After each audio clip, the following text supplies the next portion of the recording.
Bien, bonjour à toutes et à tous. Bonjour à nos intervenants pour cette table ronde de ce deuxième Café Péda que j'ai le plaisir d'introduire. On a pu démarrer un premier café pédagogique sur les questions d'intelligence artificielle il y a quelques semaines avec Raphaël Grasset dans cette même salle. Et voilà, on va changer de sujet. Donc, moi, je suis Olivier Dulac, je suis le chef de service de cette maison de la formation des compétences et des territoires qui organise un peu l'ensemble de l'activité formation avec les collègues du CREPS de Toulouse. Alors, quelques mots pour vous souhaiter la bienvenue à l'occasion de ce second Café Péda, où nous avons le plaisir d'accueillir Guy Le Botterf, expert, s'il en est reconnu, des questions de compétences et de professionnalisation. Marilyn, je pense, représentera un petit peu plus Guy dans un deuxième temps. Et merci en tout cas de ta présence aujourd'hui parmi nous. Tu es déjà venu au CREPS de Toulouse il y a quelque temps. Donc, on est très heureux de pouvoir t'accueillir à l'occasion de ce Café Péda. Aux côtés de Guy, Sylvie Mallory, coordinatrice, formatrice au sein du CREPS, qui est également notre référente sur la stratégie montagne. Donc là aussi, je pense que l'apport que tu pourras amener, Sylvie, autour des publics un peu particuliers que sont les saisonniers, les plus réactifs, au travers de cette question de la compétence pourrait être certainement quelque chose de très intéressant. Et Michel Roublet, merci également de ta présence, qui a dirigé l'organisme de formation de la Ligue Occitanie de tennis, qui amènera également un éclairage complémentaire. Alors, dans cette table ronde, on a vocation à explorer ensemble et croiser nos regards sur ces questions de compétences et de professionnalisation. Nous avons la chance d'avoir les stagiaires, les collègues inscrits au sein du dispositif porté par Marilyn, ingénieur coordonnateur de formation, les stagiaires de Christophe Bozo du BPGEPS APTHM qui sont présents parmi nous. Donc, le quatrième acteur de la table ronde, c'est bien entendu, c'est vous. Donc, n'hésitez pas à interagir avec nos intervenants. Voilà. Dans les remerciements, pas oublier nos amis de la CAPNUM, Audrey, Thaïs et Clémence qui assurent la technique de cet événement. Thaïs est notre apprenti audiovisuel qui réalise son premier live un peu sérieux. Donc voilà, un grand merci à l'équipe de la CAPNUM pour ce travail. Et dernier remerciement, on est également dans la possibilité de créer cet événement grâce au CFA Sport Animation Occitanie. Donc, si Fred Monin ou Caroline Buffoni sont en ligne, je les salue, qui nous aident par leur soutien financier et sur le dispositif ICF et sur les cafés pédagogiques. Donc, un grand merci au CFA Sport Animation Occitanie pour nous permettre de déployer ce type de dispositif. L'ensemble de cette table ronde et de cet événement va être filmé, enregistré, et vous pourrez le retrouver sur la chaîne YouTube du CREPS, pour lequel j'espère que vous êtes déjà tous abonnés à la chaîne YouTube du CREPS. Donc, je vérifierai à 12h30 l'augmentation du nombre de taux d'abonnés sur la chaîne YouTube. Voilà, en tout cas, je vais laisser sans plus attendre la parole à Marilyn pour engager cette réflexion. Et n'hésitez pas à interagir avec nos intervenants, profitez de ce temps. Voilà, beaucoup d'expertise réunie dans la salle. Donc, un excellent café pédagogique à toutes et à tous. Marilyn, c'est à toi. Merci Olivier. Donc en effet, je suis Marilyn Bray et donc je vais animer ce café pédagogique. Donc pour commencer, peut-être petite info technique. Les intervenants et moi-même sommes équipés de micros. Il n'y a pas de résonance que vous n'entendez pas. C'est normal, c'est fait pour les personnes qui nous suivent à distance en fait, pour leur permettre une meilleure qualité d'écoute. Voilà. Et également pour l'enregistrement de ce café pédagogique. Donc, eh bien, vous êtes vous en présentiel ici. On a des personnes à distance. Ce café pédagogique est un temps pour vous, d'accord, pour vous nourrir, pour échanger. Donc, n'hésitez pas, vous aurez des temps où vous pourrez poser des questions, où vous pourrez aussi faire part de vos expériences, ou voilà, avoir peut-être des éléments contradictoires ou des éléments qui vont dans le sens de nos intervenants. Donc, c'est important, sentez-vous libre de poser les questions. Également, les personnes qui sont à distance, j'espère que ça se passe bien et que vous nous entendez bien. Eh bien, n'hésitez pas à poser vos questions dans le chat tout au long de ce café pédagogique et je viendrai auprès de Clémence récupérer vos questions. D'ailleurs, vous verrez dans le café pédagogique, j'aurai moi une première question à vous poser. Donc, voilà, soyez attentifs. Donc, la thématique peut-être de ce café pédagogique, développer et mettre en œuvre les compétences. Avant de présenter nos intervenants, 2-3 éléments. En fait, on s'est dit, bon voilà, quelle thématique, qu'est-ce qu'on va faire, de quoi on a envie de parler finalement pour notre deuxième café pédagogique. Et en fait, en discutant avec les collègues, ingénieurs et cordeaux de formation, on s'est dit, bah, finalement, la question des compétences, c'est ce qui nous traverse tous en fait. Euh, Est-ce que je suis un éducateur sportif compétent? Est-ce que le dispositif de formation que je mets en place permet aux éducateurs sportifs de mettre en œuvre, de développer des compétences? Est-ce que je suis au clair entre coordinateur, formateur, tuteur, apprenant sur les compétences que je vais développer pendant mon dispositif de formation?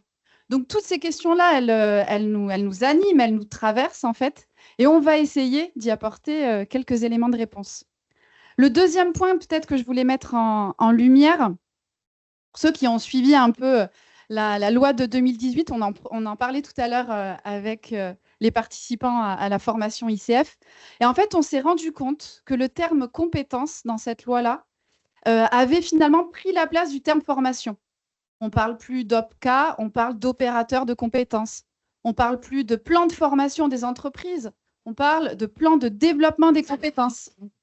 Bien sûr, France Compétences, l'opérateur central dans la gestion de la formation professionnelle en France. Ou encore, on la connaît, la réforme de nos diplômes en bloc de compétences. Voilà.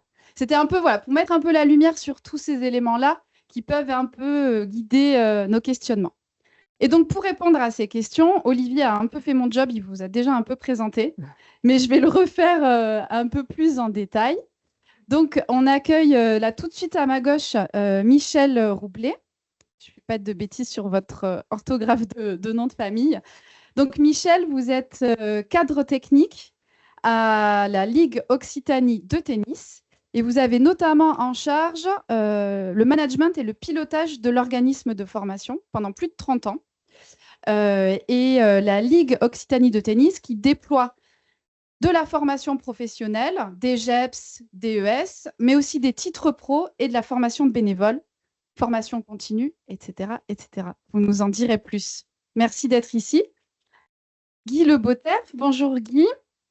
Alors vous êtes directeur de Leboterf Conseil en France et vous êtes professeur associé à l'université de Sherbrooke au Canada. Et donc, vous avez accompagné en France, mais aussi beaucoup à l'étranger. On en a parlé hier, j'ai retenu le Chili, où en fait, vous avez accompagné des organismes, donc hôpitaux, municipalités, organismes de formation, universités, etc., à concevoir et mettre en œuvre leurs dispositifs de gestion et de développement des compétences individuelles et collectives. Et vous avez aussi écrit de nombreux ouvrages à ce sujet qu'on peut retrouver sur les différentes tables ici dans cet espace. Merci Guy d'être ici. Et donc Sylvie Mallory, qui est une collègue du CREP de Toulouse. Donc Sylvie, tu es professeure de sport et tu exerces les fonctions d'ingénieure et de coordinatrice de formation ici au CREPS. Donc Olivier l'a dit, également en charge de la politique montagne sur le CREPS. Peut-être aussi dire 2-3 éléments sur le fait que tu as développé ici pour les Pyrénées le DE AMM, accompagnateur en moyenne montagne, et que tu es aussi à l'ingénierie et la coordination du BPGEPS activité du cyclisme, avec quelques spécificités. On verra ça ensemble. Voilà. Bah, merci d'être là tous les trois. Et pour commencer, je vais vous proposer de lancer une vidéo dans laquelle nous avons posé la question: qu'est-ce qu'un éducateur sportif compétent? Donc, vous allez voir, mes collègues du CREPS ont bien voulu répondre à cette question. Ce que je vous propose, voilà, pour commencer cette petite interaction, c'est de regarder attentivement cette vidéo et de retenir un ou deux éléments qui est dit dans la vidéo, soit parce que vous êtes d'accord avec, soit parce que vous n'êtes pas d'accord, c'est possible, soit parce que ça fait écho à une pratique, à une expérience que vous avez. Voilà. Je vous laisse regarder la vidéo et après, je vais venir vous interroger ici de savoir avec quoi vous êtes d'accord ou pas d'accord. Et vous aussi, les intervenants, je viendrai vous poser la question. Alors, on peut y aller, Clémence.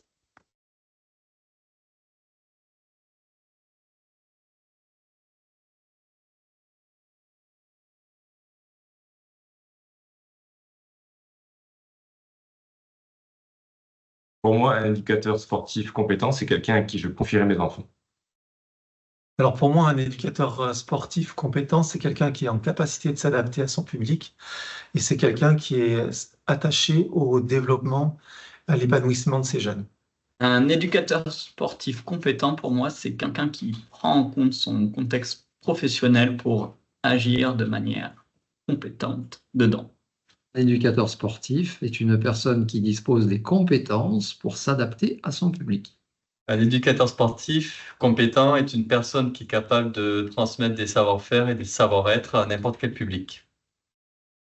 Un éducateur sportif compétent est quelqu'un qui sait être à l'écoute des autres.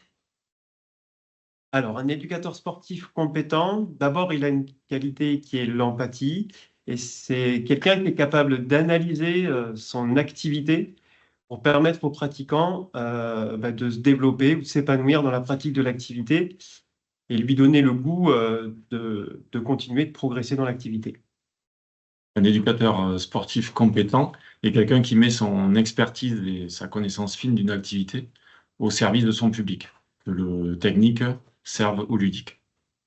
La compétence chez un éducateur sportif se définit par la capacité à mobiliser des savoirs, des savoir-être et des savoir-faire à qualité égale sur chacune de ses interventions afin de garantir la sécurité de ses pratiquants.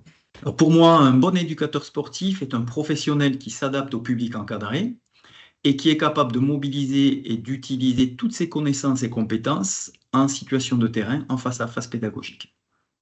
Alors, un éducateur compétent, c'est un éducateur qui est en capacité de mobiliser des ressources, des savoirs, des savoir-être, des savoir-faire en vue de répondre efficacement à une situation réelle en activité.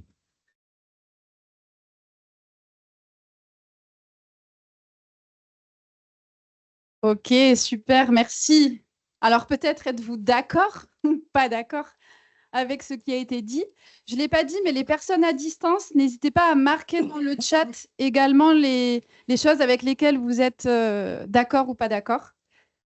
Alors, j'avais envie d'abord commencer à questionner notre public, si ça vous va, et voir un petit peu si, voilà, il y en a qui veulent commencer à se dire, voilà, avec quoi je suis d'accord, avec quoi je suis moins d'accord.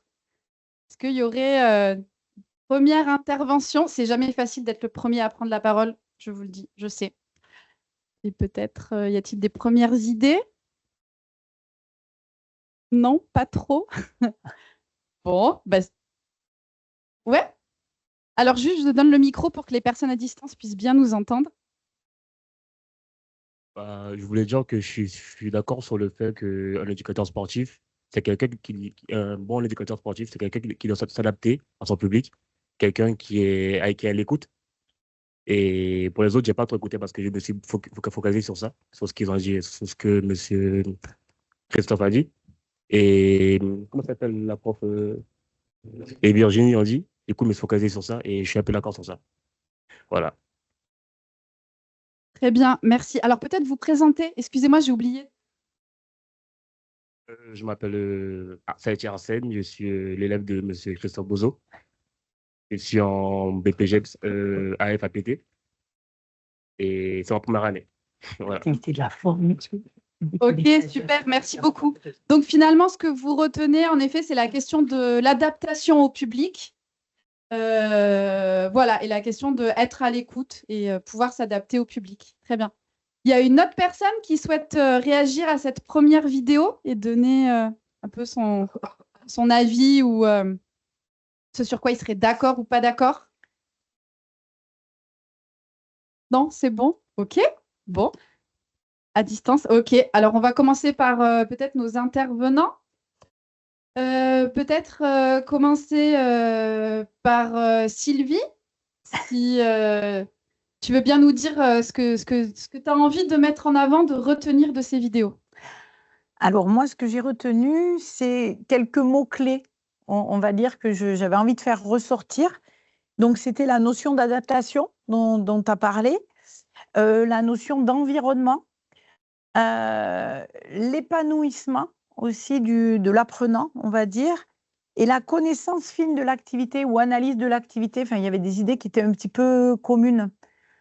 Parce que pour moi, être compétent, c'est être en capacité justement de savoir répondre à des situations variées dans des environnements qui peuvent être variés.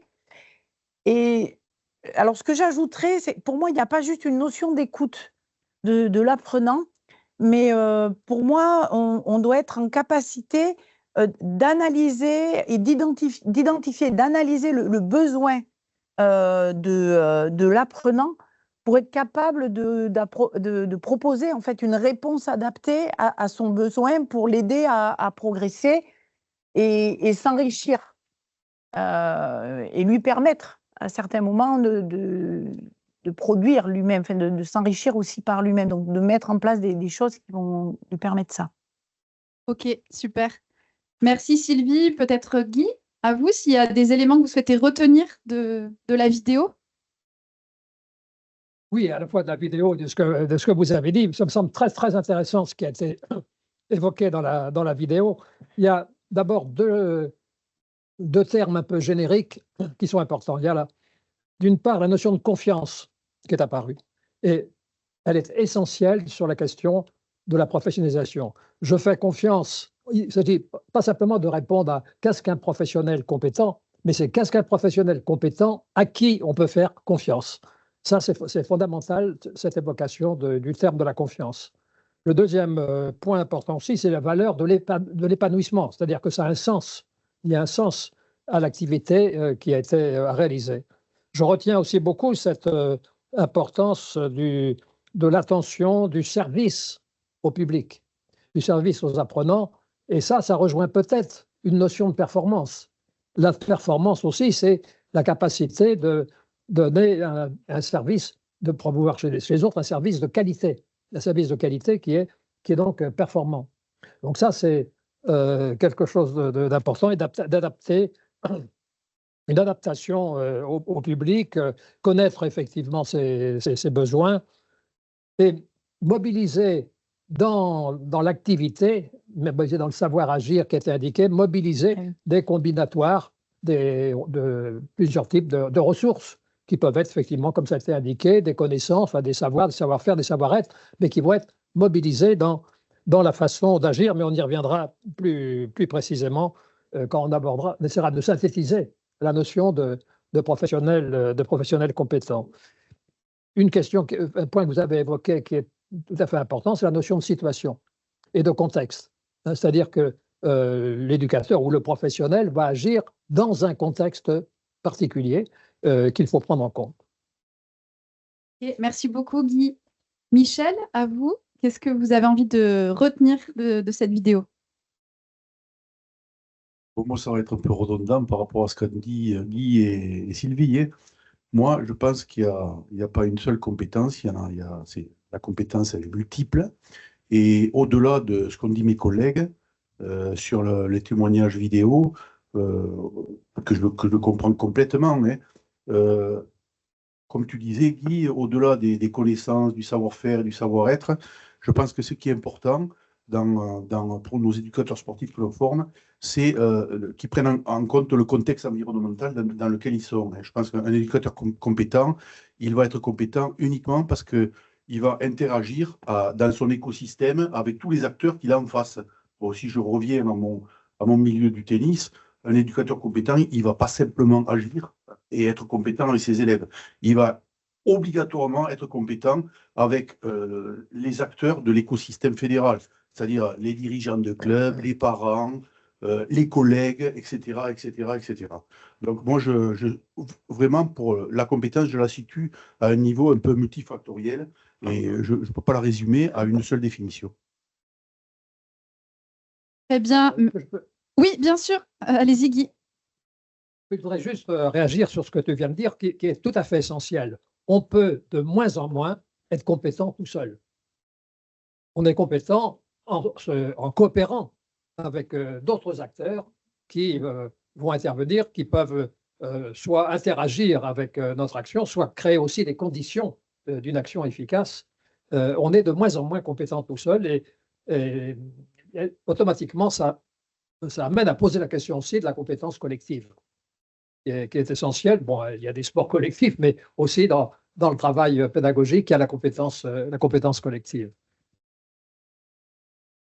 Ok, excusez-moi, en fait, Guy, vous n'avez pas besoin de micro, vous l'avez déjà, c'est moi, je vous ai fait passer le micro pour rien. Alors, justement, je vais vous redonner la parole, Guy, peut-être. Est-ce que vous pouvez synthétiser et nous rappeler la définition que vous utilisez, notamment dans vos ouvrages et que vous mettez en avant, du professionnel compétent? Qu'est-ce que c'est pour vous, finalement, un professionnel compétent et à qui on peut faire confiance, si je retiens ce terme de confiance?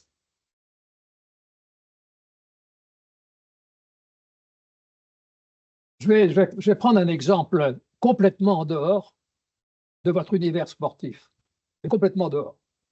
À un moment donné, l'ensemble des associations professionnelles de chirurgiens qui devaient recruter des chirurgiens arrivant d'étrangers, parce qu'on manquait de chirurgiens, m'ont dit, mais aidez-nous à répondre à la question, qu'est-ce qu'un chirurgien compétent à qui on peut faire confiance? Et comment est-ce qu'on a répondu à cette question? Je leur ai dit, écoutez, vous allez prendre un chirurgien en orthopédie qui a comme situation à traiter ce qu'on appelle la prise en charge d'une arthrose de hanche. Il peut avoir des arthroses de hanche et le chirurgien doit intervenir. Qu'est-ce qui permet, je leur dis, regardez, 3 chirurgiens, par exemple, qui interviennent en orthopédie sur une prothèse de hanche, qu'est-ce qui vous permet de dire que l'un s'y prend bien et qu'on peut lui faire confiance, et que l'autre, peut-être, ne s'y prend pas très bien et qu'on ne peut pas lui faire confiance? C'est-à-dire qu'il faut avoir des critères. Quels sont les critères qui permettent d'estimer si la personne, si le professionnel agit de manière pertinente ou n'agit pas de manière pertinente? Et donc, par conséquent, quels sont les critères sur la façon dont il fait le diagnostic? Quels sont les critères sur la façon de décider l'intervention? Quels sont les critères sur l'intervention? Quels sont les critères sur le suivi de l'opération, etc. Et donc, si on n'a pas de critères, on ne peut pas dire si on peut faire confiance ou pas confiance. Après. Ce n'est pas parce que le chirurgien possède des connaissances en anatomie, des connaissances en physiologie, qui sait utiliser un bistouri, etc., qui sont nécessaires, bien sûr, mais ce n'est pas suffisant pour dire s'il est capable d'agir conformément à ces différents critères. Et ça, c'est complètement essentiel pour traiter les questions de compétences. Alors, pour répondre de manière un peu synthétique à votre question, je dirais qu'il y a peut-être 4 notions qu'il faut prendre. Comment est-ce que j'ai essayé d'identifier ces différentes notions? Bon, comme mon métier me permet de travailler dans des contextes très, très différents, j'ai été interrogé, qu'on appelle l'encadrement de proximité, les chefs d'équipe, les responsables de service, les responsables de projet, et j'aurais dit, mais sans les ennuyer avec une définition de compétences, j'aurais dit, mais à quoi reconnaissez-vous que vos collaborateurs sont compétents et qu'on peut lui faire confiance? Personne ne m'a dit, il a des savoirs, savoir-faire, savoir-être. Vous parlez de ça. Mais ils m'ont tous dit, finalement, qu'ils savaient intervenir dans une situation particulière et à la limite qu'ils savaient bien travailler. Qu'est-ce que ça veut dire, savoir bien travailler? Qu'est-ce que ça veut dire de bien savoir agir avec pertinence et compétence en situation? Et je me suis dit, mais si on arrive à identifier le processus qu'un professionnel met en œuvre pour agir de manière pertinente et compétence en situation, c'est très intéressant parce qu'on va pouvoir préparer les personnes à mettre en œuvre ce processus. On va pouvoir évaluer si ce processus peut être amélioré. On peut pouvoir mettre en place des conditions pour que les personnes mettent en œuvre ce processus. Ça veut dire qu'il faut raisonner en termes de processus. On ne peut pas raisonner simplement en termes de liste de compétences. Un professionnel peut avoir toute une liste de savoir-faire, savoir-être. C'est une condition nécessaire, mais ce n'est pas une condition suffisante pour dire qu'il est compétent. On a plein d'exemples de personnes qui ont plein de connaissances, de savoir-faire, etc., mais qui ne savent pas agir avec pertinence et compétence en situation.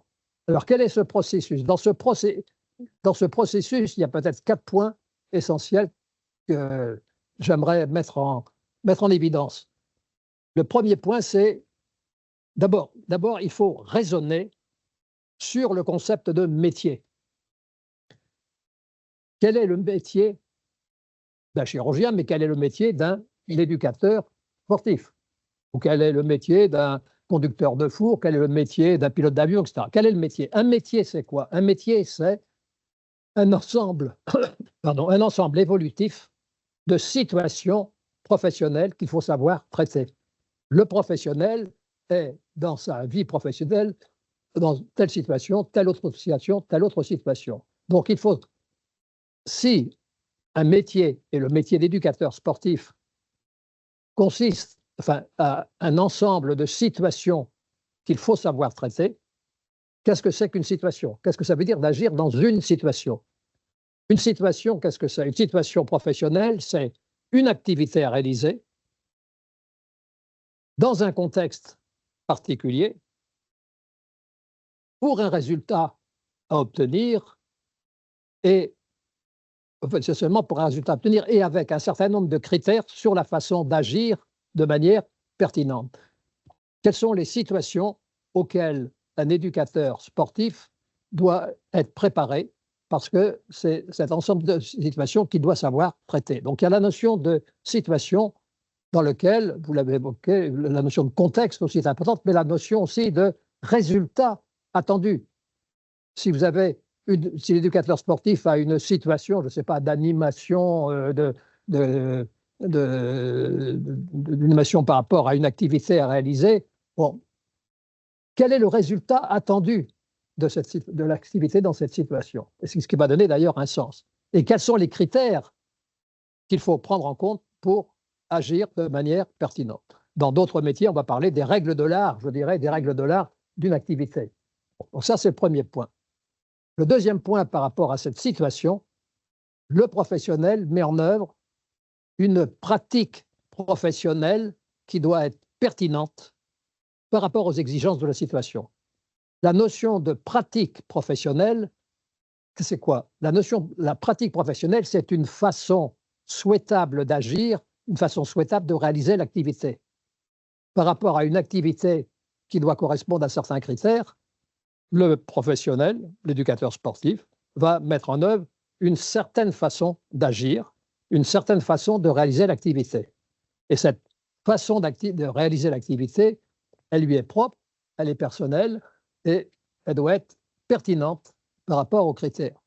C'est un problème qui se pose par rapport aux approches compétences, comme on dit aux compétences, c'est qu'on ne parle pas suffisamment des pratiques professionnelles. On parle des ressources essentiellement, en savoir, savoir-faire, savoir-être. Mais la pratique professionnelle, c'est la façon d'agir. C'est la façon de s'y prendre pour réaliser l'activité.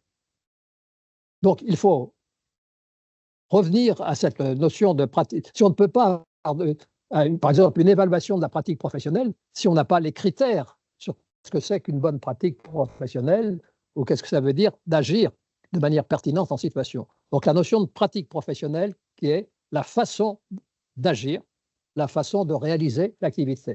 Il peut y avoir, par rapport à une activité, plusieurs façons d'agir. Le troisième point, c'est les ressources, effectivement. Alors, on peut dire de manière simplifiée, les ressources en connaissance, donc en savoir-faire, qui sont des savoir-faire méthodologiques, être capable de mettre en œuvre telle méthode, des savoir-faire relationnels, être capable d'établir tel type de relation avec une autre personne, des savoirs de coopération avec d'autres, des critères de coopération avec d'autres, des critères sur la sécurité. Bon. Et donc, quelles sont ces ressources en connaissance, en savoir-faire et en savoir-être qui peuvent être des comportements professionnels, en sachant qu'on va mettre dans ces ressources, si on est dans le domaine de la formation, uniquement les ressources qui peuvent être acquises en formation. Parce qu'autrement, il peut y avoir des quantités de ressources qu'on ne peut pas mettre en œuvre en formation, qui doivent être acquises depuis très longtemps, etc. Donc, et le dernier point, c'est lorsque le professionnel agit de manière pertinente en situation, en mobilisant des ressources, ensuite, il va prendre un recul critique par rapport à sa façon d'agir, par rapport aux résultats obtenus, pour améliorer sa pratique professionnelle ou par améliorer ses ressources et la capacité de mobiliser les ressources. Donc, on va rentrer ici tout de suite dans tous les détails, mais les points clés, c'est donc raisonner en termes de situation professionnelle. Quelles sont les situations que doit traiter, par exemple, un éducateur sportif? Deuxième point, ces situations et quels sont les critères sur la façon de bien intervenir en situation, dans le contexte, par rapport aux résultats attendus. Deuxième point, les pratiques professionnelles.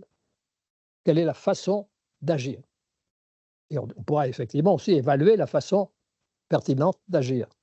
Troisième point, la mobilisation des ressources en savoir, savoir-faire, savoir-être dans la pratique professionnelle. Et la capacité, enfin, la capacité de prendre des reculs, d'analyse critique sur ses résultats, sur sa façon d'agir, pour améliorer sa façon d'agir. Alors, c'est un peu dit rapidement, il faudrait pouvoir rentrer dans des états d'exercice là-dessus, mais c'est des points clés. J'insiste beaucoup, ça fait depuis je ne sais pas combien d'années que je travaille sur les questions de compétences et je m'aperçois actuellement qu'une des difficultés qu'on rencontre dans ces approches compétences, c'est qu'on oublie la pratique professionnelle. Mais ça, c'est pourtant l'essentiel, c'est absolument l'essentiel. Je ne fais confiance à quelqu'un que s'il est capable de bien agir dans une situation et pas simplement d'avoir des connaissances. Voilà, très rapidement, peut-être. Merci beaucoup, Guy. C'est ce que je dis très peut être tout à fait critiquable. Mais ils auront le droit. Bien entendu. On aura le droit de le critiquer sans problème. Peut-être je voulais profiter de justement là, ces petits éléments de définition pour laisser la parole à Sylvie et à Michel pour voir justement comment ça peut s'incarner quand je fais l'ingénierie d'un dispositif de formation. Est-ce que ce que vient de présenter Guy, ça peut faire écho à la manière dont vous travaillez justement? Peut-être on commence par quoi, Sylvie? Et je sais que tu as prévu quelques exemples là-dessus qui peuvent être éclairants. Oui, alors l'idée, c'est de vous parler un petit peu de comment on a conçu l'ingénierie du BP activité du cyclisme. Donc, au départ, dans la réflexion de l'ingénierie, on a pris en compte plusieurs éléments. La première chose, c'est que la pratique du vélo ces dernières années, si vous suivez un petit peu, elle a énormément évolué.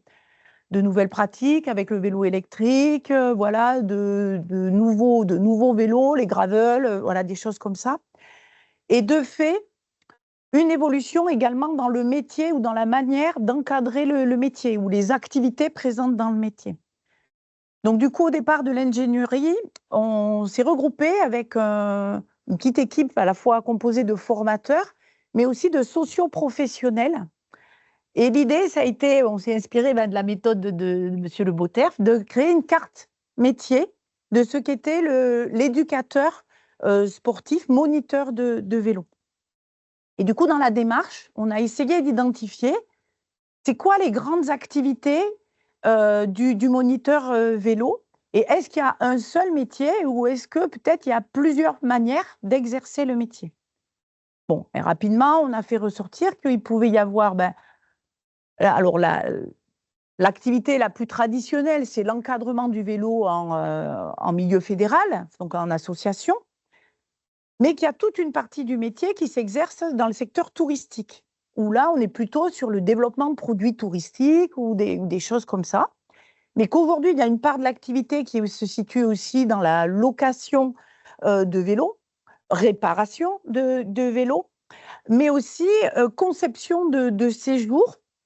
Alors, en tout compris avec l'encadrement, mais aussi construction en fait, d'un séjour qu'on va livrer au client et qui va réaliser par lui-même.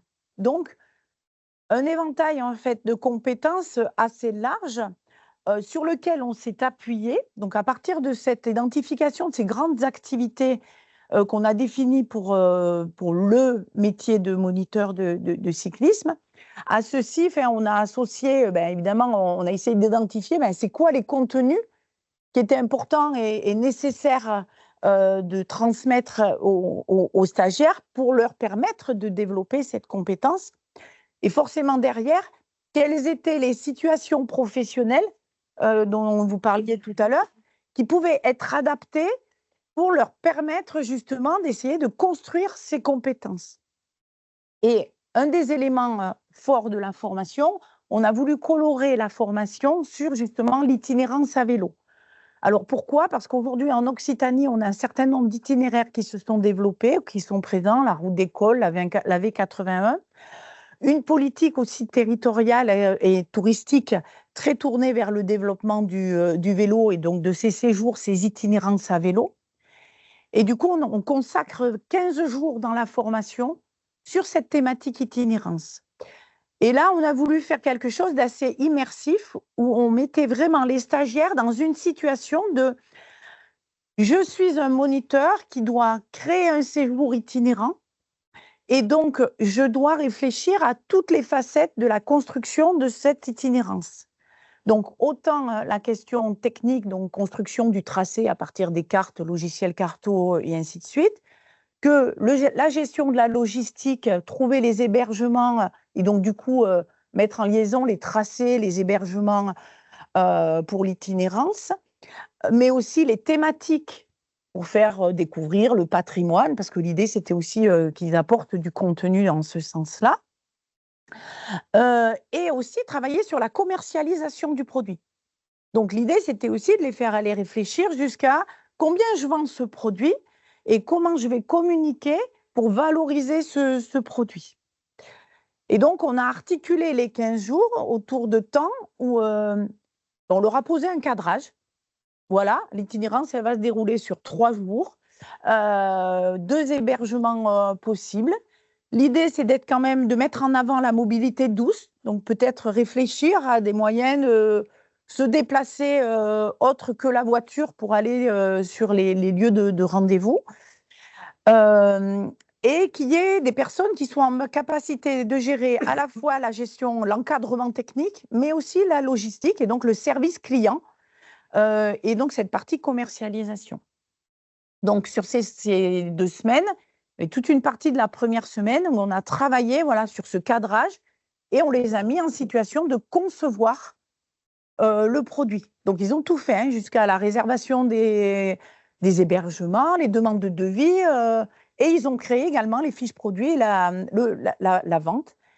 Et dans une seconde phase, l'idée, c'est de leur faire vivre cette itinérance sur 3 jours et qui passe sur les différents rôles, à la fois celui d'encadrant qui va gérer son groupe et qui va animer, proposer des animations voilà, lorsqu'il y avait des châteaux, des différents éléments, mais aussi passer sur le versant gestion de la logistique avec un certain nombre d'attentes derrière. Donc, on disait, hein, donc à la fois savoir mobiliser des ressources pour savoir encadrer, mais aussi avoir un certain savoir-être. La logistique, ça paraît rien, mais à un moment donné, quand je gère un séjour, ben, je dois être à l'heure au lieu de rendez-vous pour les pique-niques pour mes clients, je dois avoir préparé les repas, je dois avoir fait les courses en conséquence. Bon, puiser sur des cyclistes, la diététique, elle est un peu importante. Voilà. Et c'est donc être en capacité de gérer tous ces éléments. Et à l'issue de la quinzaine, l'idée, c'est on avait un temps aussi de débriefing derrière pour analyser en fait ce qu'ils avaient conçu, comment ils l'avaient mis en place, ce qui avait fonctionné et peut-être les améliorations qu'on pouvait apporter par rapport à ça. L'autre élément fort, je vais peut-être passer rapidement, mais en fait, on a l'autre versant donc, qui nous semblait important. Aujourd'hui, il y a tout un volet sur le vélo qui est le volet éducatif avec autour du savoir rouler à vélo. Et là, pareil, deuxième temps fort de formation. C'est un dispositif d'État qui est très normé, très cadré. Pour le coup, en fait, vous pouvez prendre le livret, vous avez pratiquement toutes les séquences en fait, qui sont construites. Donc, évidemment, on les a fait travailler sur la connaissance de ce dispositif. Mais derrière nous, ce qui nous a intéressés, c'est vraiment de les mettre en situation avec des écoles. Donc, ils ont travaillé avec 2 écoles en situation d'encadrement. Et l'idée, ce n'était pas seulement de voir comment ils appliquaient le dispositif, qui est hyper normé, donc à la limite, il n'y a qu'à appliquer les exercices qui sont proposés, mais c'était plus travailler autour de comment je régule avec les élèves, comment j'aide l'élève à progresser, modifier ses actions motrices pour être plus autonome dans son savoir pédaler, savoir progresser dans un milieu ouvert, par exemple. Et donc, on les a accompagnés sur cette quinzaine à justement mettre en place ce dispositif avec les écoles. Et on est allé jusqu'à la délivrance des attestations pour les enfants. Donc, ça veut dire que les stagiaires ont dû aussi évaluer le niveau des enfants pour dire, tiens là, est-ce qu'il est suffisamment autonome pour évoluer en complète autonomie en milieu ouvert en vélo, ou est-ce qu'il a besoin encore de progresser?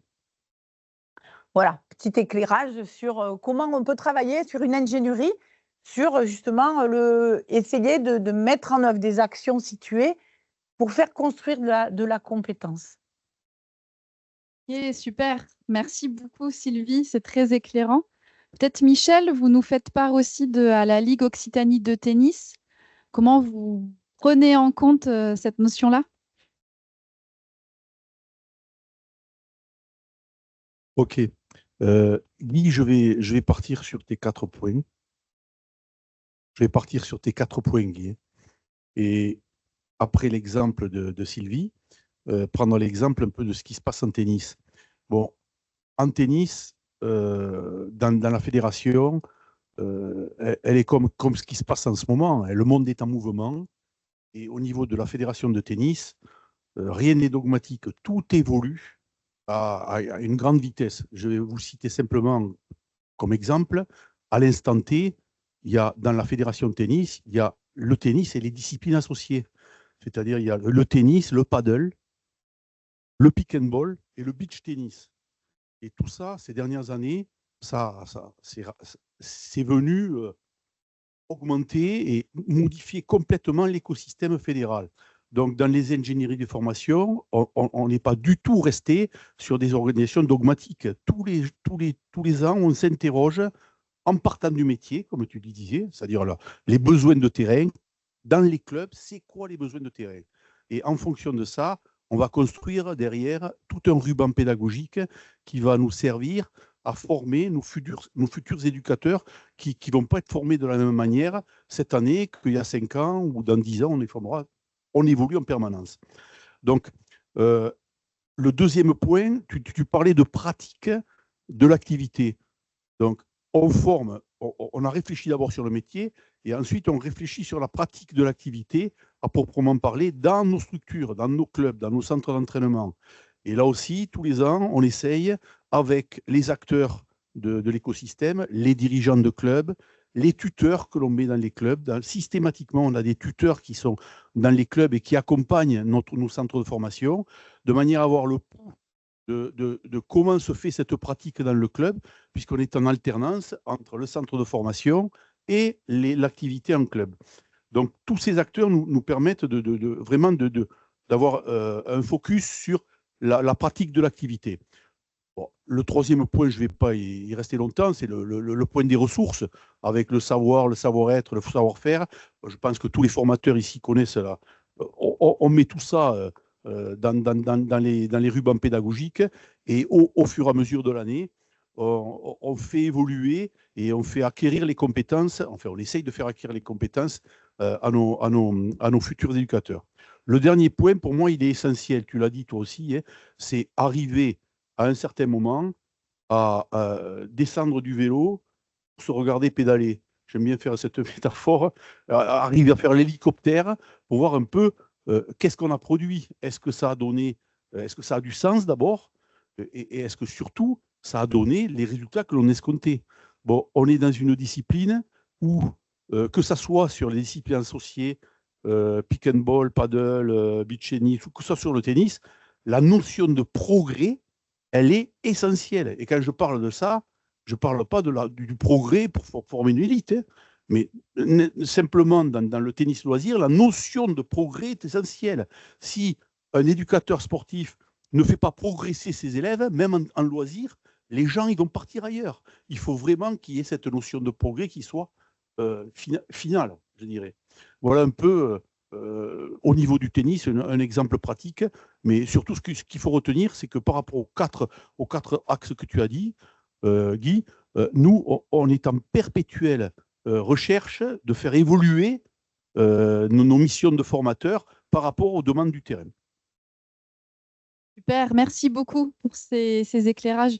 Peut-être sur le dernier mot de progrès, Michel, notamment faire le lien avec les éducateurs sportifs qui travaillent sur des cycles pédagogiques, donc qui ne sont pas non plus uniquement à travailler sur une situation, mais voilà, qui travaillent sur des cycles pédagogiques voilà, avec le public. Et maintenant, à vous, Guy, peut-être de faire un peu la synthèse ou en tout cas de faire écho à ce que vous avez entendu. Et après, je vous donnerai la parole pour commencer à interagir et vous aussi, peut-être, à nous faire part de vos pratiques. Vous laissez la parole d'abord.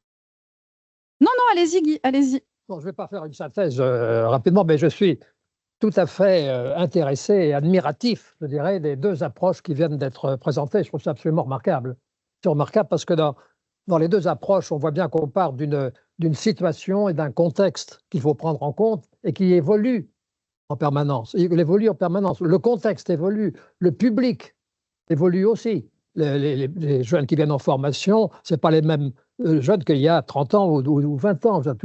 Tout change. Donc, cette notion d'avoir la cartographie des activités et avec leur contexte, et que tout ça, c'est en évolution et qu'on doit à chaque fois, effectivement, s'adapter à ce contexte dans la conception d'un parcours pédagogique, c'est absolument fondamental. Alors, je voudrais juste dire par rapport, c'est un petit peu hors désordre, mais par rapport au dernier point que tu évoques sur le débriefing critique, c'est intéressant de le faire au niveau individuel, mais c'est intéressant aussi de le faire au niveau collectif avec les acteurs de l'écosystème qui vont aussi prendre du recul sur la façon de coopérer ensemble par rapport aux activités à réaliser. Donc, moi, je trouve que et alors, il y a aussi l'intérêt dans la pédagogie, dans les modalités pédagogiques. Il y a certes des modalités pédagogiques pour acquérir des ressources, pour acquérir des connaissances, par exemple. Bon, ça, c'est une chose. Mais il y a des modalités pédagogiques pour, moi, ce que j'appelle acquérir et faire développer le savoir-agir, la pratique professionnelle, et qui se fait, je dirais, vous l'avez dit, en milieu immersif, ou qui le fait en mise en situation. Au Québec, on appelle ça les mises en situation authentiques, c'est-à-dire les mises en situation qui sont assez à l'image des situations réelles, dans lesquelles il peut y avoir aussi des jeux de rôle différents. Mais ça, la mise en situation, et toute mise en situation, que ce soit les mises en situation authentiques, je dirais, ou immersives, comme vous dites, et les mises en situation réelles, par exemple, quand il y a des stages, en situation réelle, ce n'est peut-être pas le cas, mais quand il y a des stages, doit automatiquement, nécessairement, avoir un moment de prise de recul critique sur la façon dont on a agi ou interagi en situation. Donc, moi, je trouve que les deux expériences qui ont été présentées, moi, je trouve ça formidable. Je trouve ça formidable, mais continuer dans ce sens-là, c'est vraiment bien. C'est parce qu'on a lu tous les articles. Et voilà, c'est ça. On s'est inspiré de vos livres. Bon, ça serait intéressant d'avoir les réactions de la salle. Je disais que les publics évoluent en permanence, mais les besoins du public évoluent. Les besoins ne sont jamais les mêmes en fonction des années qu'il y a à faire. Pour parler pour la Oui, il faut penser au micro, autrement, à distance, on ne nous entend pas. Désolée. Alors, en effet, l'idée, c'est maintenant de vous faire interagir. Donc, ça peut être soit parce que vous avez une question à ici nos experts qui sont là. Ça peut être aussi parce que vous avez envie de faire part aussi d'une expérience d'ingénierie ou de coordination qui peut faire écho, ou peut-être que vous avez imaginé les choses différemment aussi. Hein. C'est le moment d'en parler. Voilà, ça peut être aussi en tant qu'éducateur sportif. Comment vous vivez justement ces choses-là? Est-ce que vous êtes au clair? Est-ce que vous avez l'impression de mettre en œuvre des compétences dans nos dispositifs de formation ou pas? Voilà. Un peu, s'il y a des éléments, je vous laisse quelques minutes peut-être pour vous recentrer avec vous-même. Et à distance, pareil, hein, n'hésitez pas à faire part si vous souhaitez prendre la parole ou faire part aussi d'expérience. Oui, pensez à vous présenter, dire peut-être votre prénom et d'où vous êtes. Bonjour, je m'appelle Mathias, du coup je suis aussi en formation au BPGEPS APT AF. Et je voulais revenir sur la notion de compétence.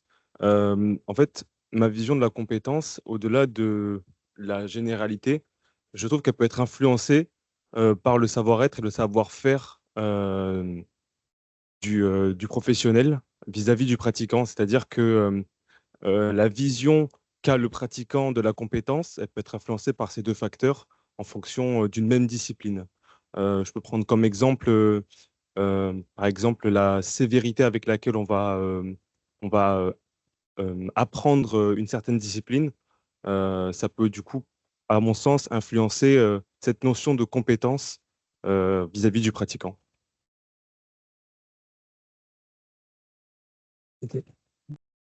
Merci beaucoup. Alors du coup, peut-être Sylvie, tu as une première envie de réagir. C'est comment ton prénom, pardon? À ce que vient de dire Mathias. Alors j'essaye de reformuler, Mathias, tu me dis si je suis un peu à côté de la plaque. C'est l'idée finalement que la façon dont l'éducateur sportif va lui-même apprendre l'activité, c'est ça? Ok. Donc, la façon dont l'éducateur sportif va lui-même apprendre... Attends, il faut juste parler dans le micro pour bien entendre.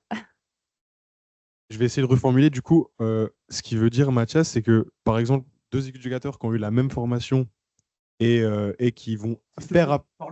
Ah, pas de problème. Et qui vont faire apprendre les mêmes choses à des personnes, mais qui vont le faire de manière différente. Donc, qui vont dire les mêmes choses, mais qui vont le faire une personne de manière bien pédagogue et tout ça, et une autre personne de manière un peu plus sévère, ce sera peut-être pas la même chose. Même s'ils ont le même savoir-faire, le même savoir-être, peut-être que du coup, le savoir-faire, c'est je vois. Je crois. Ok, merci. Désolé Mathias, c'est très clair. Donc en effet, deux apprenants qui sont dans la même formation peuvent avoir en effet exactement la même formation, donc sortir du même dispositif de formation, avoir appris les mêmes choses, et pour autant, dans le savoir agir en situation, avoir deux comportements différents. Donc, qu'est-ce qui se passe ici quand, voilà, j'apprends des choses en formation, il se passe des choses, et pour autant, après, sur le terrain, je ne suis pas le même professionnel que mon copain à côté, finalement. Peut-être, Guy, vous voulez commencer? Oui. Peut-être non, vous avez votre micro, c'est bon, c'est juste pour Michel. D'accord. Je crois que cette intervention est très, très importante et très, très intéressante. C'est-à-dire que, effectivement, si on dit, par exemple, que l'éducateur sportif doit réaliser de l'activité en prenant en compte les besoins des apprenants ou en établissant une relation, en donnant confiance aux apprenants. Il n'y a pas qu'une seule façon de donner confiance aux apprenants. Il n'y a pas qu'une seule façon d'identifier les besoins avec eux de formation. C'est-à-dire qu'il peut y avoir, par rapport à un critère qui est prendre en compte les besoins ou établir une relation de confiance avec les apprenants, il peut y avoir plusieurs façons de s'y prendre qui sont pertinentes. Et donc, l'image que j'utilise pour ça, c'est une image musicale.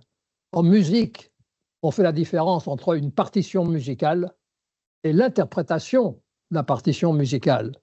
Par une même partition musicale, vous pouvez avoir plusieurs bonnes interprétations selon les interprètes. Et donc, c'est la même chose. Mais si on n'a pas une partition, on ne peut pas interpréter. Et donc, dans la description de la situation de l'activité avec un certain nombre de critères sur la façon d'agir, il faut étudier, il faut prendre en compte les besoins, il faut mettre en confiance les apprenants. Il n'y a pas qu'une seule façon de s'y prendre. Il ne faudrait surtout pas enfermer ça dans une procédure sur la façon de s'y prendre. Parce que ça peut être catastrophique. Ça peut peut-être marcher une fois, mais d'autres fois, ça peut être catastrophique. Donc, il faut savoir interpréter. Et par conséquent, le bon professionnel, c'est un bon interprète. Bon, il y a des choses qu'on ne peut pas interpréter. Bon, si je prends un autre domaine, moi j'ai beaucoup travaillé dans les centrales nucléaires. Dans les centrales nucléaires, dans des activités à réaliser, il y a des critères sur la sécurité. Il faut agir en utilisant telle mesure de sécurité. Il n'y a pas d'interprétation possible. Ça, c'est cela. Par contre, dans d'autres domaines, vous pouvez avoir des interprétations. Et surtout quand il y a du relationnel, il y a des interprétations à faire en fonction des caractéristiques particulières du micro-contexte de la personne. Et donc, ce que vous avez dit, c'est très important parce que, effectivement, il peut y avoir, dans certains cas, il faut appliquer une procédure, par exemple, de sécurité. Bon, à une époque, j'avais travaillé un peu à Chamonix, là, sur le vol en deltaplane, etc. Il y a des mesures de sécurité à prendre. Non, on ne va pas traverser. Mais par contre, il y a d'autres exigences relationnelles dans lesquelles il y a nécessairement des interprétations. Et ce qui est important, c'est on a parlé de l'analyse, de faire l'analyse critique de sa propre façon d'agir, mais c'est important d'échanger sur les pratiques professionnelles entre les éducateurs sportifs, en disant, par rapport à cette exigence, par exemple, de mettre l'apprenant en confiance, comment tu t'y es pris, comment tu t'y es pris, comment tu t'y es pris, comment je me suis pris. Échangeons sur la façon d'y prendre. On va en tirer des enseignements sur des choses qui sont valables dans tous les contextes. Et d'autres points, c'est une singularité. Donc, ça, je crois que c'est vraiment un point essentiel, surtout actuellement dans un univers où on essaie de mettre des procédures partout. C'est insupportable. C'est complètement à l'inverse des approches sur le professionnalisme. Il faut, bien sûr, certaines procédures, mais vouloir mettre des procédures partout, c'est contre-productif. C'est contre-productif. Il faut laisser des marges de manœuvre aussi à l'interprétation de chacun. C'est ça aussi ce qui est intéressant. Faire un métier fait uniquement de procédures, c'est insupportable et c'est contre-productif. Donc, merci beaucoup de vos questions parce que, à mon avis, c'est très important. Peut-être faire réagir Michel et Sylvie si vous voyez des exemples là-dessus. Ouais, merci de cette question. C'est des questions qu'on se pose souvent dans les formations d'éducateurs sportifs. Hein. Bon, moi, je suis à 140% d'accord avec ce que vient de dire Guy. Hein. Chaque éducateur, chaque personne a sa singularité. Donc, au niveau du savoir-être, ces singularités, elles ne peuvent pas être uniformes. C'est impossible. Donc, souvent, dans nos formations, j'ai eu des personnes, quand on les mettait en situation, comme tu parles, mise en situation authentique, pédagogique, avec des gamins de centres aérés, difficiles. Il y avait deux attitudes. Il y avait l'attitude, comme tu disais, militaire, sévère, et il y avait l'attitude plutôt... et si vous voulez, moi j'ai trouvé des éducateurs sportifs, des hommes et des femmes, qui, avec leur singularité à eux, arrivaient à maîtriser le groupe, un groupe difficile, hein, sur des centres aérés qui viennent dans des quartiers sensibles, à maîtriser avec des singularités complètement différentes, avec une approche pédagogique complètement différente. Donc, Guy, il a 100% raison. Il n'y a pas un chemin, il y a plusieurs chemins, et en fonction de la singularité de l'éducateur ou de l'éducatrice, on va mettre en œuvre une pédagogie qui va faire qu'on va atteindre les objectifs qu'on s'est donnés. Mais surtout, gardez votre singularité. Sinon il y a une perte de sens qui est terrible, hein, si tout le monde ne fait pareil. Hein.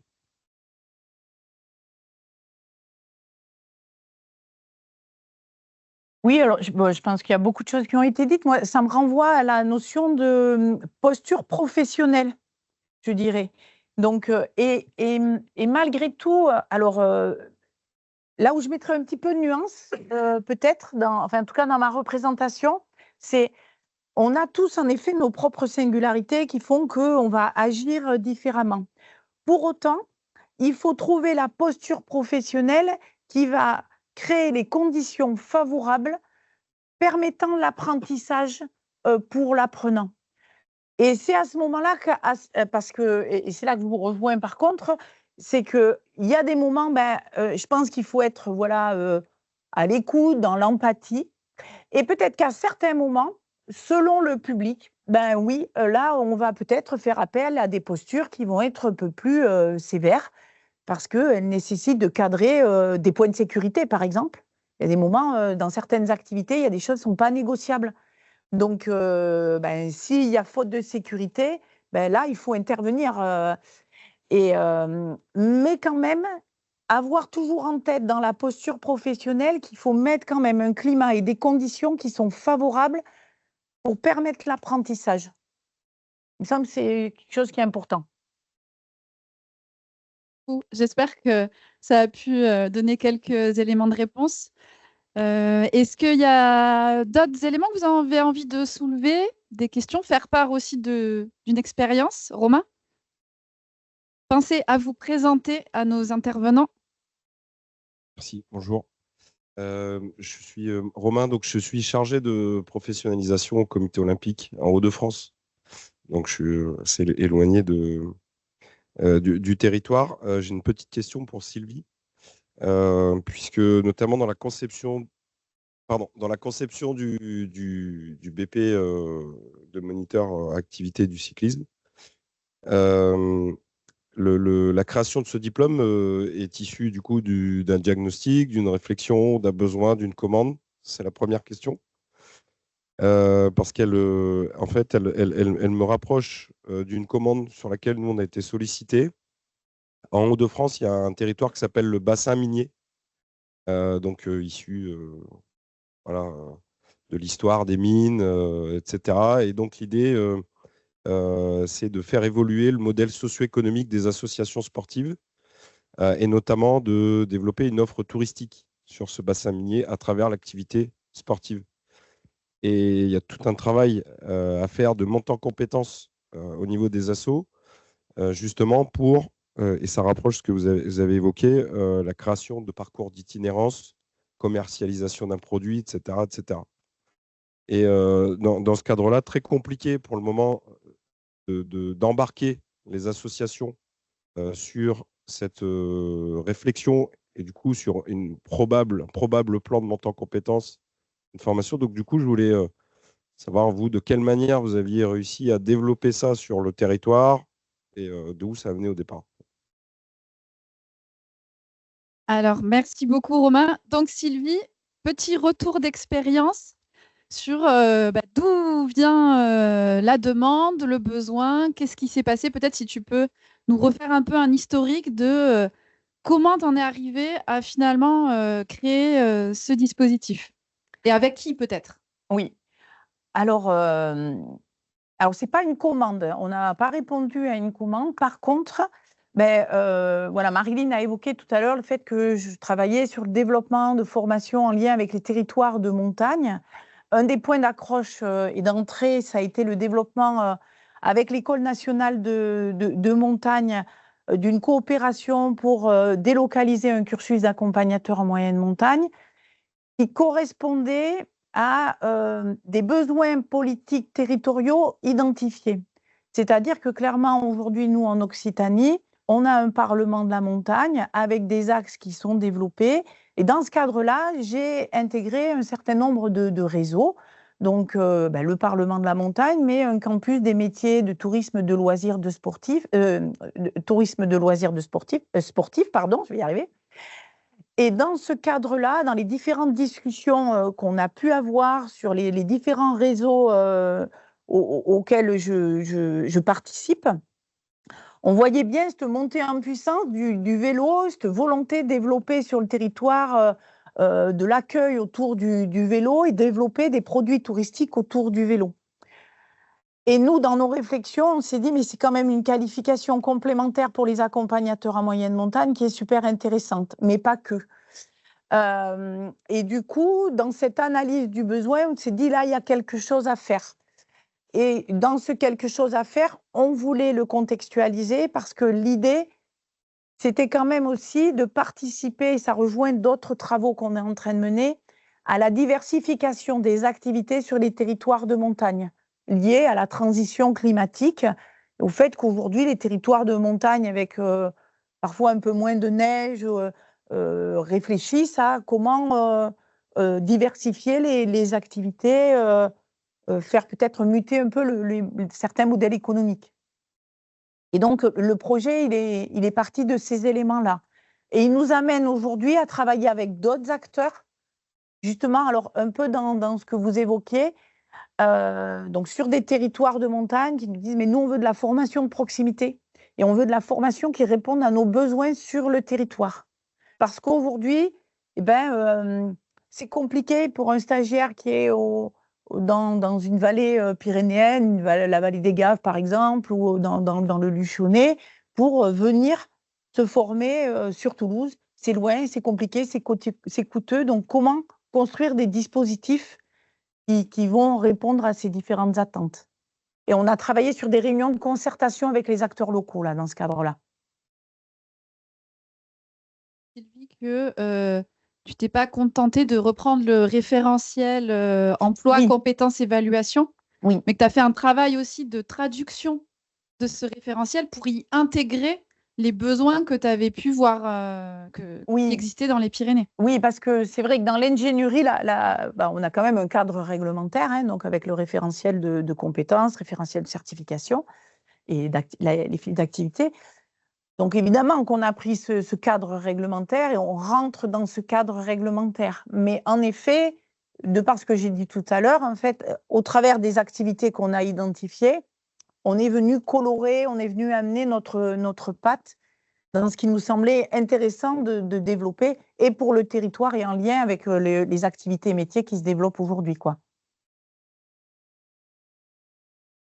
Alors, je repose la question pour ceux qui étaient à distance, peut-être. Est-ce qu'il y a une corrélation avec la Ligue Occitanie de cyclisme? Alors, la Ligue Occitanie de cyclisme.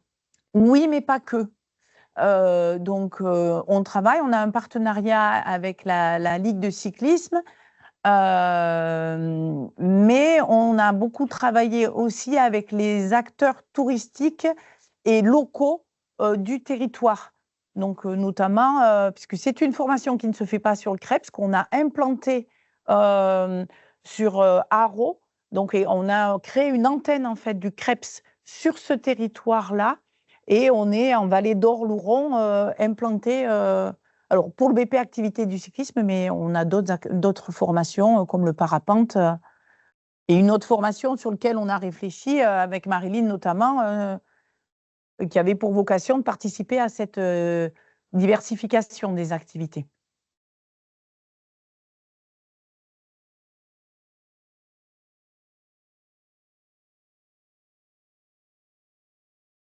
Non, parce qu'on est en lien, je pense, avec les orientations fédérales hein, qui sont très tournées aujourd'hui au niveau du BP sur tout ce qui est mobilité douce et puis développement du savoir rouler à vélo et même sur la question de l'itinérance ou du voyage à vélo, ça rentre dans ce cadre-là.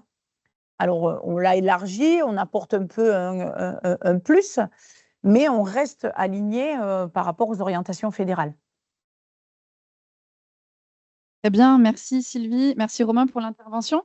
Est-ce qu'il y aurait d'autres questions, d'autres retours d'expérience? Ok, bon, parfait. On va passer à la dernière partie de ce café pédagogique qu'on a voulu axer sur la question de l'évaluation. Alors, en tant qu'ingénieur ou cordeau de formation, on se pose souvent la question de l'évaluation, de voilà, où en sont nos apprenants en formation, comment se fait cette évaluation-là.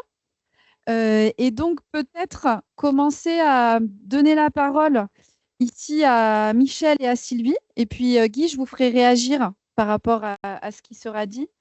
Et peut-être vous demander justement, au sein de vos dispositifs de formation, finalement, comment vous vous rendez compte qu'ils sont efficaces et qui permettent aux apprenants, aux futurs éducateurs sportifs de développer les compétences. Finalement, qu'est-ce qui vous fait dire que là, je me rends compte que les apprenants, les participants à la formation développent les compétences. Et peut-être dans un second temps, on ira davantage sur les difficultés que vous pouvez rencontrer aussi face à cette évaluation-là. Michel, je vous laisse débuter.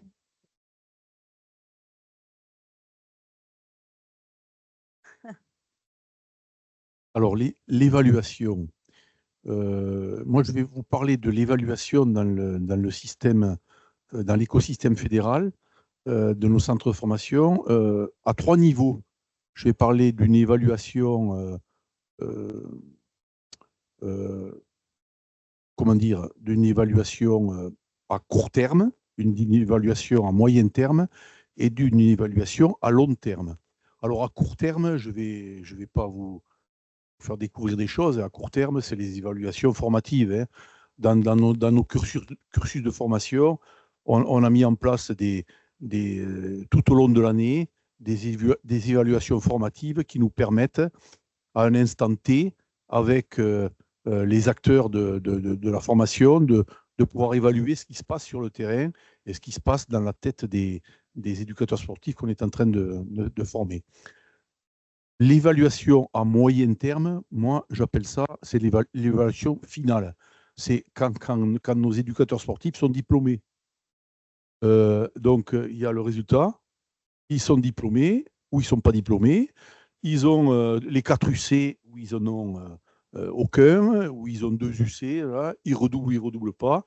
Pour moi, c'est une évaluation, on va dire, à moyen terme. Mais pour moi, l'évaluation la plus vraie, c'est l'évaluation à long terme. C'est-à-dire que comme on est en alternance avec les clubs, quand ils sont diplômés, nos éducateurs sportifs, ils vont bosser en club. Ils vont travailler en club. Et on a mis un système de suivi en place dans les clubs de tennis où il y a ces nouveaux profs, ces nouveaux enseignants, et de manière à ce que les cadres techniques puissent les suivre les 2 ou 3 premières années. Et donc, l'évaluation finale, pour moi, c'est quand un éducateur sportif diplômé a travaillé dans son milieu fédéral pendant 2 ou 3 ans, et quand on écoute un peu les dirigeants de clubs et le public, est-ce qu'il a développé son club, est-ce que si, est-ce que là, parce qu'on a souvent on a malheureusement dans notre fédération, depuis pas mal d'années, on a des gens qui sont venus là simplement pour chercher un diplôme, mais qui en fait, ça n'avait pas de sens d'enseigner pour eux. Donc ils sont venus chercher ce diplôme, ils l'ont eu, mais ils ne durent pas. Ils fondent comme des glaçons, et au bout de 2 ou 3 ans, ils repartent vers une autre discipline, ou ils repartent vers une autre formation. Donc pour moi, l'évaluation finale, c'est plusieurs années après avoir été certifiés, quand ils ont vraiment créé leur emploi, qu'ils ont pérennisé leur emploi et qu'ils ont vraiment dans le club, que tous les acteurs du club sont contents d'eux. Voilà, c'est très résumé. Peut-être Sylvie, si tu peux aussi nous donner quelques éléments. Alors, voilà, si on revient à la question, pour moi, c'est la performance, en fait, qui va révéler la compétence au travers de la situation d'évaluation qu'on met en place. Donc, c'est la performance produite par l'apprenant qui va nous permettre de voir voilà, s'il est compétent ou pas. Et pour moi, l'éducateur compétent, en fait, ça va être quelqu'un qui est en capacité d'analyser la situation, enfin d'observer déjà la situation, d'être capable d'analyser ce qui se passe dans la situation et d'agir de manière adaptée pour répondre à la problématique. Donc, c'est un enfant voilà, qui, par exemple, voilà, a du mal à gérer la propulsion en vélo, par exemple, eh bien, comment je vais l'aider et comment je vais proposer des situations adaptées, proposer des régulations qui vont me permettre de… Pour moi, il est, dans le cadre de l'évaluation, plus c'est fluide, plus il sait gérer ses incertitudes et plus il sait être pertinent dans la réponse, ben, plus il est compétent. Et pour moi, eh ben, l'évaluation, ça permet de vérifier si ben, justement ce qu'on a imaginé au moment de l'ingénierie, qu'on a mis en œuvre, est-ce que l'objectif il est atteint? Est-ce que les intentions qu'on s'est données, elles sont atteintes ou pas, quoi. Voilà. Super, merci beaucoup. Et oui, Michel. Quelque chose, c'est Sylvie là, qui vient de me faire déclencher un neurone. Merci Sylvie. Moi j'ai parlé de manière très générale. Hein. On est quand même tous les formateurs, on est soumis quand même à des textes avec les différents UC, les différents être capables de. Hein. Ils nous saucissonnent.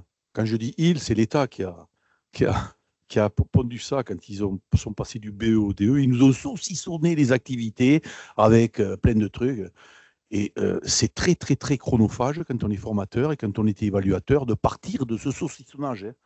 Donc moi, je préfère, c'est pour ça que je suis resté très général, je préfère être sur ce qu'on appelait tout à l'heure avec Guy, l'interaction de l'éducateur compétent avec son milieu, pour moi, c'est là qu'on voit vraiment l'évaluation. L'interaction que l'éducateur fédéral que l'on a formé a avec son milieu, pour moi, c'est prioritaire par rapport au saucissonnage de tous les UC qui nous... Le saucissonnage, il me prend un peu la tête et je pense qu'il y a pas mal de formateurs dans la salle qui sont d'accord avec moi. Dire du coup sur ce que tu dis, alors, ça prolonge peut-être la question, mais en effet, aujourd'hui, on est confronté à ce que tu disais, en fait, le fait qu'on a une norme qui nous est un peu imposée par rapport à des grilles de certification qui aujourd'hui nous sont imposées par l'organisme de contrôle de nos formations. Alors, de la régulation, moi, je ne remets pas en cause en fait, le principe qu'il y a un organisme qui contrôle en fait, les organismes de formation. Pour autant, hein, aujourd'hui, les grilles, elles nous sont imposées, elles sont sur un principe de saucissonnage, en effet, de la compétence, avec parfois des critères et des items et des indicateurs, pardon, qui sont qui permettent pas d'aller vérifier véritablement la compétence. Des fois, on est plus sur du savoir que de la compétence, et du coup, ça nous met, nous, en difficulté, formateurs, parce que finalement, la grille qui est là pour un peu nous aider, nous guider, parfois, elle nous dessert. Et elle nous pose problème dans l'évaluation du stagiaire sur les situations qu'on doit mettre en place.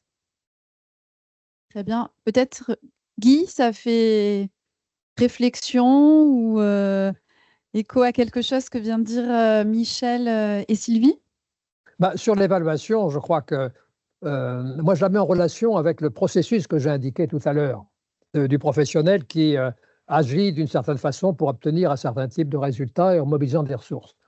Qu'est-ce qu'on peut évaluer? On peut évaluer les résultats d'une pratique professionnelle. On a des résultats, on peut les évaluer parce qu'on a des critères de résultats. Bon.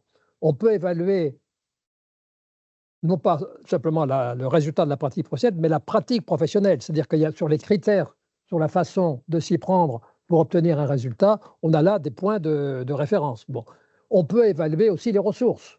Bon, ça, on sait faire, généralement, évaluer des savoir-faire, évaluer des connaissances, mais ce qu'on sait moins faire, ce qui est plus difficile, c'est évaluer, par exemple, la pratique professionnelle. Ça suppose qu'on met les personnes en situation authentique, je dirais, et on va évaluer comment ils agissent dans cette situation. Ou alors, en situation réelle, dans les contextes réels, celle à long terme, je dirais, dans lequel il y a le contexte réel. Bon, ceci dit, l'évaluation, ça demande du temps. Vous l'avez dit. Ça demande du temps. Construire une situation d'évaluation, ça demande du temps. Réaliser la situation d'évaluation, ça demande du temps. Et on est actuellement pris dans une espèce de folie d'évaluation. On veut tout évaluer en permanence. Pour moi, c'est impossible de tout évaluer. Il va falloir évaluer un certain nombre de choses essentielles. Mais tout évaluer, quand je vois des formations qui sont mises en place, je ne parle pas de chez vous, mais des situations qui sont mises en place où toutes les demi-journées, on a une évaluation, etc. C'est pas possible. Pas possible. Donc actuellement, il y a effectivement cette tendance, je dirais, de tout évaluer et qui est d'ailleurs contre-productive. Ça rejoint sur les problèmes des procédures de tout à l'heure. On ne peut pas tout évaluer. Donc, ça, c'est... oui, ça, c'est vraiment essentiel. Oui. Vous souhaitez aussi faire part d'expériences, de difficultés rencontrées ou de bonnes pratiques peut-être que vous avez sur la question de l'évaluation, qu'elles soient formatives, certificatives? Non, pas forcément. OK, Guy? Évaluation, c'est-à-dire qu'il faut distinguer, à mon avis, l'évaluation d'un écart. On peut évaluer un écart par rapport à une norme, par rapport à une norme, un standard, on va évaluer un écart. Mais c'est différent de l'estimation de la pertinence. Dans les interprétations qui sont faites, qu'on en a parlé tout à l'heure, l'interprétation il n'y a pas une norme, il n'y a pas un étalon. Donc, il va falloir estimer si c'est pertinent. Et là, c'est un peu plus complexe, parce que ça suppose qu'il y a quand même des discussions sur la façon de s'y prendre. Est-ce que la façon de s'y prendre était pertinente? Pourquoi? Comment je suis pris? Etc. Ça demande aussi un peu plus de temps. Mais il faut quand même bien distinguer l'évaluation d'un écart et l'estimation d'une pertinence.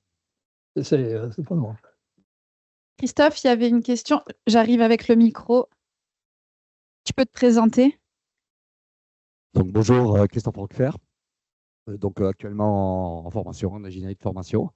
Donc, juste peut-être quelques éléments à partager en tant que formateur de cadre. J'ai souvent rencontré, comment dire, pas des tensions, mais un peu des mises à l'épreuve entre les statuts des tuteurs, éducateurs sportifs, donc titulaires du diplôme d'État, et les brevets fédéraux ou les futurs brevets fédéraux. C'est-à-dire que donc des bénévoles qui, pour la plupart, ont déjà développé beaucoup d'expérience, voire d'expertise dans leur club, dans leur domaine. Et souvent, on sent qu'il y a une sorte de... Enfin, j'ai ressenti souvent une sorte de besoin de reconnaissance de cette démarche de bénévolat dans les clubs, qui est un peu difficile à révéler. Voilà, il y a une sorte de cloison entre les filières fédérales, on va dire, sur un modèle de développement associatif et une filière professionnelle avec la fameuse carte professionnelle, diplôme d'État, qui permet d'enseigner contre rémunération et donc d'être plutôt sur l'approche un peu touristique. Voilà. Enfin, c'est juste pour essayer de mettre en relief ces deux statuts d'agent de développement, si on peut appeler ça comme ça, professionnel, ou bien investi dans son club avec peut-être des seuls diplômes fédéraux comme reconnaissance. Voilà, c'est juste un partage. Ok, merci Christophe. Et peut-être pour partager, pour aller plus loin dans votre remarque, il y a peut-être aussi des personnes qui ont rencontré des écarts d'attente entre justement le tuteur qui est en structure et l'organisme de formation. Donc la question, c'est aussi comment je me mets d'accord sur les compétences attendues entre le tuteur, l'organisme de formation et bien sûr l'apprenant qui doit être au clair avec ce qui va se passer dans sa formation et quelles compétences il va mettre en œuvre. Je ne sais pas si là-dessus, Sylvie et Michel, vous avez déjà constaté cet écart entre voilà, le tuteur où se passe l'alternance et peut-être les attentes en termes de compétences, et puis l'organisme de formation, les formateurs qui étaient peut-être sur d'autres attentes. Michel? Oui, il y en a en permanence des écarts. Et notre rôle dans les centres de formation, justement, c'est pas de les enlever, parce qu'on n'arrive jamais à les enlever complètement, mais c'est de les réduire. Et c'est uniquement dans la relation avec tous ces acteurs de la formation qu'on arrive à les réduire. Nous, on parle d'harmonisation. Souvent, au début, on réunit tous les acteurs de la formation. Alors, ça va être le tuteur en club. Tu parlais d'un tuteur en club qui a le même diplôme que l'apprenant veut avoir. Mais pas que. Nous, on prend aussi les dirigeants de club. Donc, on travaille à la fois avec le tuteur et à la fois avec le dirigeant, que l'on fait venir sur le centre de formation de manière formelle et où on essaye, au départ, d'harmoniser un peu les attendus et le niveau de compétence que l'on attend. Mais ça, c'est au départ. Après, on a les formateurs, les coordos des formations qui vont carrément, dans les clubs, rencontrer le dirigeant, le tuteur, et de manière à regarder un peu si cette harmonisation, qu'est-ce que ça a donné à la fin du premier trimestre. Donc, de cette manière, on arrive à réguler et à diminuer ces écarts. Mais jamais on l'enlève complètement, hein, parce que c'est trop lié à l'individu. Il y a des individus, quand on fait des harmonisations de jury pédagogique avec des cadres techniques, si on fait des évaluations sur une situation pédagogique authentique et qu'on note de manière secrète, avec des cadres techniques qui ont tous le même niveau de compétence. On a des écarts de notes qui sont très. Donc, ce que disait Guy tout à l'heure, dans l'interprétation de la pédagogie active, cette notion d'écart, elle existera tout le temps. À nous de faire en sorte de réduire cet écart, mais sans jamais pouvoir complètement l'enlever. Sylvie, peut-être un exemple à nous donner? Je vais aller dans le même sens que Michel, en fait, les mêmes constats. Donc, en effet, il y a assez souvent des écarts entre ce que l'on travaille en organisme de formation et puis ce que le stagiaire va trouver dans sa structure d'alternance. Alors, notamment, j'ai un exemple en basket, puisque j'étais sur des évaluations où j'ai fait du suivi en fait dans le basket à un moment donné. Et nous, sur le CREPS, dans la formation, les formateurs travaillent plutôt sur une approche globale en termes de démarche pédagogique. Et puis, j'ai été confrontée en allant voir un stagiaire en tant que conseillère péda. Alors, je rencontre le tuteur et puis lui, il était beaucoup plus sur une démarche analytique. Donc, l'analytique, ça va être, pour pouvoir jouer au basket, il faut que je sache dribbler, passer, tirer, on va dire. Alors que sur l'approche globale, on va partir plutôt du jeu et puis revenir sur des éléments plutôt de tactique et puis on va aller sur le technique. Alors forcément, le stagiaire, lui, quand il trouve ça en alternance et qu'il voit autre chose dans l'organisme de formation, ça le questionne. Et puis, évidemment, nous aussi, quand on vient sur l'organisme, enfin sur la structure d'alternance. Mais en fait, finalement, on va essayer de réduire des écarts, mais il va y avoir cette dissonance. Mais pour moi, ce n'est pas forcément un problème. Ce qui est important, il me semble, c'est de travailler avec le stagiaire d'un côté pour le sensibiliser au fait qu'il n'existe pas qu'une seule démarche, expliquer pourquoi nous, peut-être, on fait le choix de travailler sur cette démarche et qu'il existe d'autres démarches et que cette autre démarche, à certains moments, elle est aussi très intéressante et utile, et que le stagiaire soit en capacité de reconnaître en fait ces éléments-là et s'adapter dans ces différents éléments-là. Et après, nous, charge à nous aussi de travailler avec le tuteur, ce que tu disais aussi, pour évoquer aussi avec la structure d'alternance comment on travaille, nos attentes, pour essayer de se rapprocher pour contribuer de manière favorable à la construction de la compétence pour le stagiaire, en fait. Alors, oui, Guy, tout à fait, c'est ça. Je vais vous donner le mot de la fin pour tout vous dire. La question que vous soulevez est fondamentale. Elle est complètement essentielle. Moi, ce que je constate depuis de nombreuses années sur ces questions de compétences, c'est qu'une des grandes difficultés, c'est que, alors on pourra dire, les coordinateurs pédagogiques, les formateurs, les tuteurs et les apprenants ne partagent pas le même raisonnement sur les compétences. Chacun a sa représentation des compétences. Et les uns raisonnent en termes de liste de compétences, les autres non, etc. Donc, ce qui est, pour mon avis, complètement essentiel, c'est que tous ces acteurs-là partagent non pas seulement le même vocabulaire, mais le même raisonnement, qui ne raisonne pas en termes de liste de compétences, qui raisonne en termes de processus, le processus que met en œuvre le professionnel compétent. Et à partir du moment où chacune de ces catégories partage le même processus, les choses après sont beaucoup plus simplifiées. Mais il faut arriver à ça, parce que autrement chacun interprète de sa façon et plus personne ne comprend rien, ou les apprenants ne comprennent rien, etc. Donc, pour moi, c'est vraiment la question essentielle, partager le même raisonnement et raisonner en termes de processus. À partir du moment où il raisonne en termes de processus avec ces différents éléments, la situation contextualisée, la pratique professionnelle, la mobilisation des ressources et le débriefing, si on repense à chaque fois ce processus, tout le monde a la même approche. Et ça facilite beaucoup le sens des modalités pédagogiques, ça facilite l'évaluation, etc.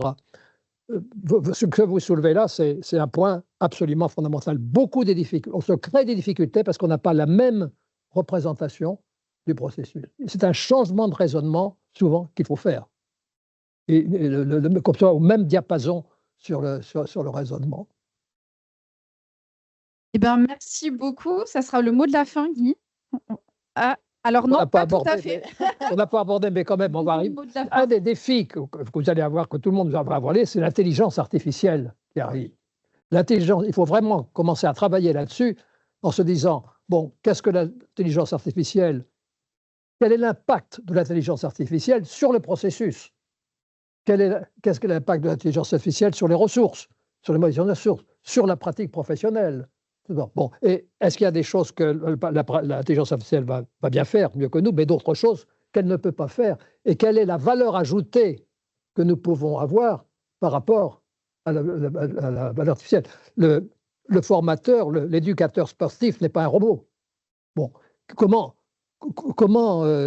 travailler là-dessus? Et vous, ce qui est essentiel chez vous, c'est que vous travaillez forcément, j'allais dire, sur l'incarnation. Le professionnel est un professionnel incarné, ce n'est pas une machine. Le professionnel et les apprenants, enfin les professionnels, travaillent avec leur corps dans le sport. Alors, il n'y a pas que le corps, mais quand même essentiellement avec le corps. Et donc, avec sa sensibilité, avec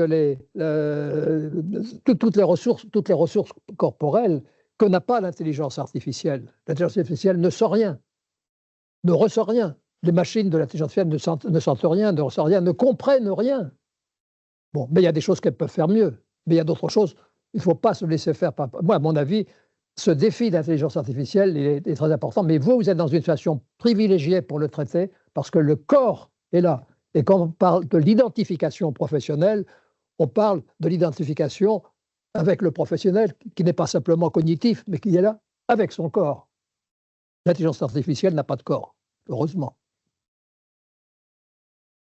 Très bien. Ça, c'est une bonne. Ça, j'avoue, on n'aurait pas mieux fait. Merci beaucoup, merci Sylvie, merci Guy, merci Michel, merci à vous qui étiez en présentiel et à vous à distance. J'espère que voilà, vous avez apprécié ce temps avec nous. Donc, il y aura le 3e café pédagogique qui aura lieu en mars. Vous aurez la date de diffuser très vite, davantage axé sur les questions d'efficacité pédagogique. Et on attend vos avis sur ce qui s'est passé aujourd'hui sur le café pédagogique. Il y a un QR code à l'entrée à la porte, donc vous pouvez le flasher et donner vos avis, vos idées aussi pour de prochains cafés pédagogiques, pour voilà, de prochaines animations. Merci beaucoup et à bientôt. Merci, merci.